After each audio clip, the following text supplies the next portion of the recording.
Hey guys, welcome to this video. This is the King's Indian video for my opening repertoire series, and let's get straight into it. Okay, so 1d4, knight f6, c4, and g6. Now, first, want to have a look at the Grunfeld or Grunfeld, however it's pronounced, and it's a lot of the same sort of stuff that we're used to, and the variations and continuations that I'm going to suggest and that I use are also particularly similar. So it's less memory work and more solid stuff. So the Grunfeld is d5, and you can arrive at that by black playing d5 immediately, and I'll have a look at that in a second.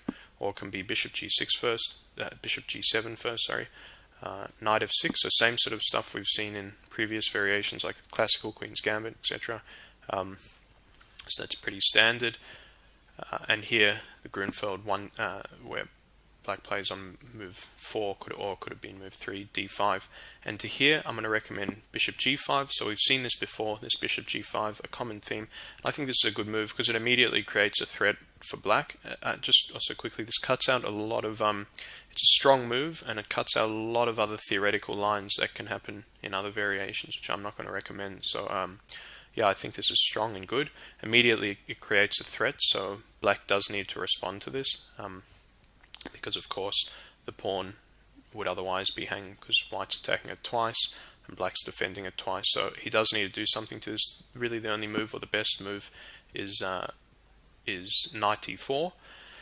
And here the variation I'm recommending, or the common variation, is to take, exchange in the center, then knight takes, and you might think you want a pawn, but you haven't really, because of e6 threatening the knight.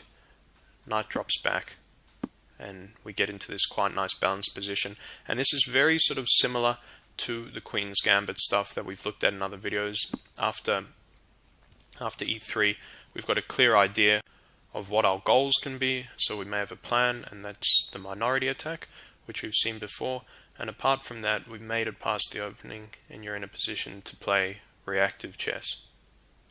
Just quickly, I also want to have a look. I just mentioned that black can play d5 on move 3. So a quick look at that.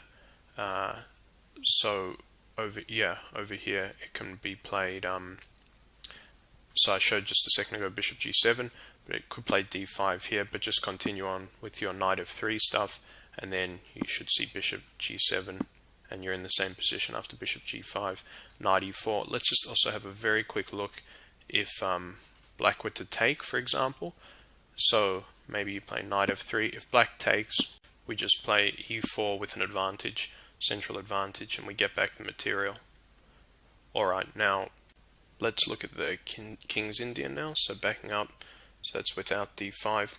Here we are, the bishop g7, knight f6, we see the d6 or castles. There shouldn't be too much of a difference. Let's have a look at d6, and again recommending here bishop g5. So the same as the Grunfeld and the same as the Queen's Indian stuff, we're seeing this bishop g5. And just very quickly, this line is a strong line, a good line. It's perhaps arguably not the absolute best line if you want to play sort of the super mainline stuff, but it's maybe a tenth of the theory, and the positions you get to with the other lines are maybe slightly more advantage, maybe. But yeah, I recommend this. I think it's still very strong and very practical. So here we reach a sort of crossroads in the system. One potential variation that you'd see quite often is black trying to hunt down this bishop, and that involves h6. We drop back to h4, black plays g6, we play bishop g3. Now here the purpose of these weakening pawn moves on the king's side was to get the bishop pair, so you'll almost always see knight h5, and there's nothing we can do to avoid losing this bishop. Just very quickly, this almost certainly won't happen, but if black were to waste a move, we could just play h3 and create an escape square for that bishop. And by wasting a move, maybe, you know, any sort of development move or something, giving black time, we may consider, and I probably would save that bishop, but you most definitely won't see that. You'll see knight h5, so black will get the bishop pair here. Whether he takes his next move or not is up to him, but you can't really escape this point. That will be taken sooner or later. And to here, normally in these sort of situations, when I can take the center, I do. So normally I would play e4, and blacks allow me to take the center, but I wouldn't do that here. I would play. So that's just sort of a rule of chess. That's not really to do with this opening. If in positions, if I can, I take the center, and that's pretty much always a good thing. But in this particular situation, I know I'm going to lose my dark squared bishop, and this bishop will just sort of become a bit too much of a monster if I play e4. So what I'll actually play in this situation is e3 in anticipation for losing my dark squared bishop.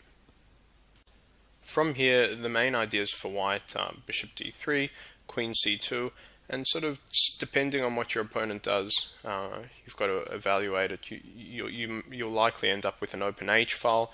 If black castle's short, there's often a lot of play on there, but I don't want to go too much into the variations because I mainly want to keep this video focusing on themes and keep it concise. But in future videos, I may go over some variations. But yeah, just very quickly to have a look. Say if black takes immediately and recapture, maybe short castles, which is playable and is played quite a bit.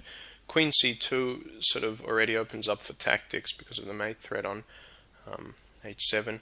There's a lot of stuff going on there, but yeah, that's for future videos maybe. But you've just got to sort of keep your eyes open here. However, if you get to this position, you're definitely no worse off on the opening, and you should be able to have a nice, comfortable game from this point.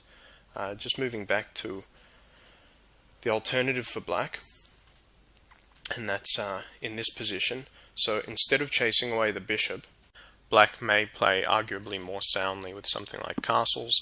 Here I would suggest e3, and a common variation that's played here is c5. You've probably seen this a fair bit. I wouldn't advance the pawn because taking the center in that fashion, it's basically losing a move because we played e3 and later on we'll have to play e4, and it's just whatever variation you end up in, you're kind of on the back foot. So I would recommend just remaining like that, playing bishop e2, and yeah, I think it's a little bit placed better on e2 than d3 as we see in other variations, and that's just simply because of this pawn formation. We sort of, with queen c2 and bishop d3, where we're not really going to be able to place pressure on h7 like we may have before, and there's sort of more merit and more argument for putting it on e2, protecting maybe the knight, or just sort of the knight in the event of the bishop coming down. But there's not too much difference, but I do suggest bishop e2. And once sort of black takes, I think you're in a comfortable position as white, and you can sort of wait to see what your opponent's playing for and what he's trying to do. But you want to keep improving your position with castles. Queen b3 is generally a good idea here. Black may have some issues with that sort of move. Bring your rooks to the center, sort of to d1 and e1, and there's often a plan to exploit the e7 weakness. It can be quite weak if you look at semi-open file and basically a backward pawn. We can also at the right time play d5. That also holds that pawn into further place. So yeah, maybe stacking up on the e file and different things, but you can sort of keep improving your position with these moves I've highlighted. Yeah, so that concludes the King's Indian. I hope that puts you in a more confident position to tackle this opening when you see it. In future videos I'll go into more details of variations and stuff, but I want to build at least a basic sort of confidence level to begin with. Also, just the other thing, in future videos I'm going to go over stuff like that, c5 or these sort of moves, and some other tricky variations that we get when we play d5. When we play d1, d4. But thanks very much for watching. Hope you enjoyed it, and looking forward to next video as well. Thank you.